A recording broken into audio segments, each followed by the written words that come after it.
ASAIPA, assisting its members every step of the way. Good morning everyone. Today we have a special guest in the ASAIPA studio, Matthee. Evan is from the company SM2. Evan, on that, just give us some background of your company, please. Thanks, Tanya. SM2 is an accounting firm. We've been around since 2013. We support many medical practitioners, and we are also the accountants for ASAIPA. And we offer a wide range of accounting, tax and advisory services. That's great, yeah. Evan was with the ASAIPA family for many years, and today on that, Evan, we have some questions from our members, and I think relevant, not questions, but I think relevant topics that we need to touch on base for our members. So our first actual question to you is that, is a budget relevant in these times we are living for medical practice? Yes, Tanya, definitely. I think it's a very important tool that many practices can still use to manage their finances and to contain their expenses. It's very important that you understand what your actual overhead expenses in your practice is. What are you paying for? Are you still paying competitive market rates? So when last did you assess or get a quote or get a comparative analysis of what you are paying for your operating costs? And that is very important to ensure that your practice is profitable and sustainable. Definitely. Even another question that we're also wondering, or our members actually thinking of, is that do you need to make provision in the times we are currently practicing in, and what is your comment on that? Yeah, these in difficult financial times like we've learned now with the pandemic and others, cash flow is a major issue, and the recent study has shown that of businesses that fail, about 82% of businesses that fail is for cash flow reasons. So we know that nothing is certain anymore, so it's very important that you build up a bit of an emergency fund for your practice. Even if it's small, and you can just start off with small amounts of money that you can put away for those months where things go wrong or things don't happen as they should happen. That will ensure that your business is much more sustainable, or your practice is much more sustainable.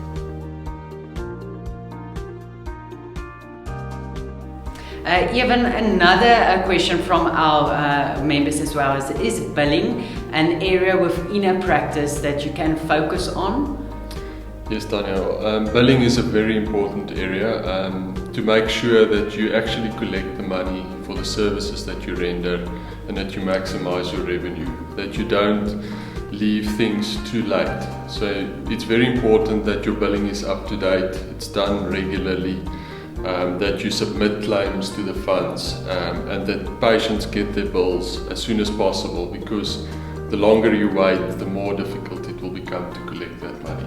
Just on that point, Evan, I want to ask, is it very important to have your in-house structures also in order in a practice to make sure that the follow-up process is being done correctly? Correct, yes. It's very important. You need to have, either if you're using internal staff or you're making use of an outsourced solution like a bureau service, make sure that you have those in place, that you have the right people with the right processes there.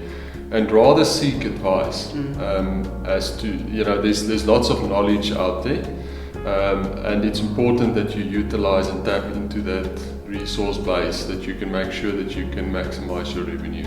Thank you.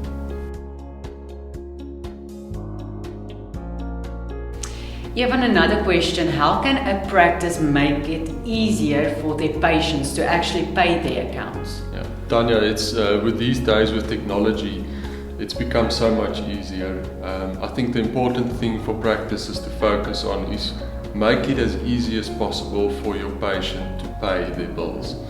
And in that sense, you can use a lot of technology. There's things out there like instant EFTs, there's credit card facilities, there's online solutions like SnapScan and Zapper, things that people can use with their mobile phone to make it easy to pay their account, because the easier you make it to pay, make it for the patient to pay their account, the easier you'll collect your money. And that's especially important when you're dealing with patients that's maybe not a medical aid patient or doesn't have a day-to-day benefit and only has a hospital plan or is a cash patient.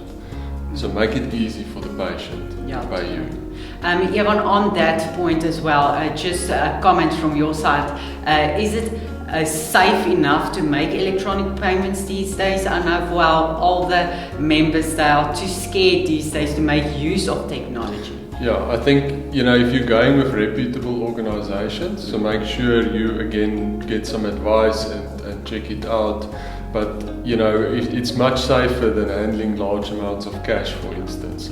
You want to get rid of that, it's a risk. Use the electronic methods that's available and that's reputable in the market. Thank you, Evan. Evan, another question is relevant more to a practice side, but is the administrative department of a practice an area of concern or can we say an area of focus that you need to place your focus on? Yeah, Tanya, we often see practices in our own business where we service clients that don't have their administrative processes in place. One example I can use here is when the practice receive remittance advices from medical aids to say we've paid you for these and these consultations or procedures or services, that they actually go and process those remittances, make sure which patients have been paid for, which have not been paid, why hasn't it been paid, and make sure that there's an instant follow-up on those, because the longer you leave it, the more difficult it becomes to collect or to resolve that query. It's very important because practices end up at the end of the day writing off bad debt, funds that's not collectible, just because the administrative process was not in place right from day one. Yeah. On that point, Evan, is there a certain time period when you need to write off funds? Yes. Typically, you need to try and sort out your queries within 30 days, but at the latest 90 days, because after that it becomes a problem with the medical aids. But also from a write-off point of view, you have to do that, I would say, at least twice a year, to make sure that you also get the tax and the VAT benefits that's associated with that, so you can actually get some money back from SARS. For instance, if you declared VAT on a consultation to a patient and that money was never paid, if you write it off, you get the VAT back and you get the tax benefit back from SARS. So I would say at least twice a year, do a proper review of your book and see what is outstanding, what is collectible and not collectible. Thank you.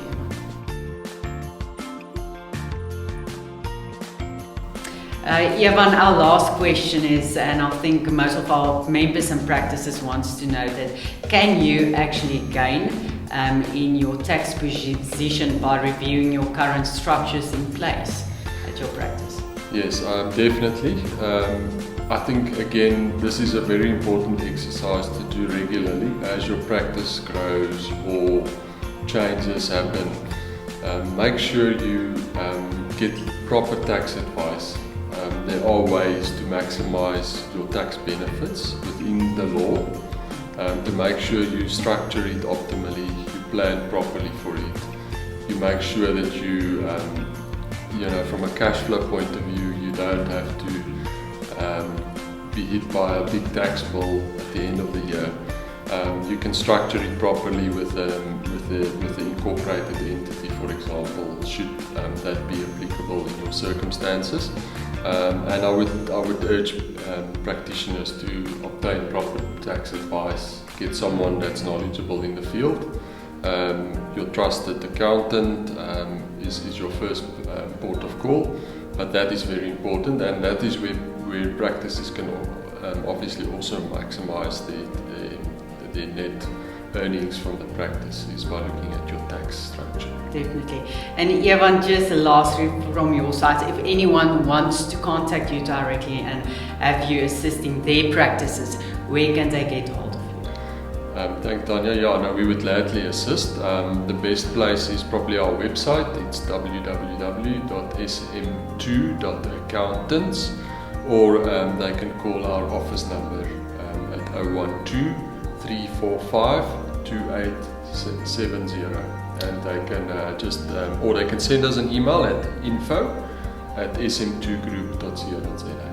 Thank you, Evan. Thank you for tuning in into today's ASAIPA channel. I want to thank you, Evan, for your time as well, and thank you all our guests. ASAIPA, assisting its members every step of the way.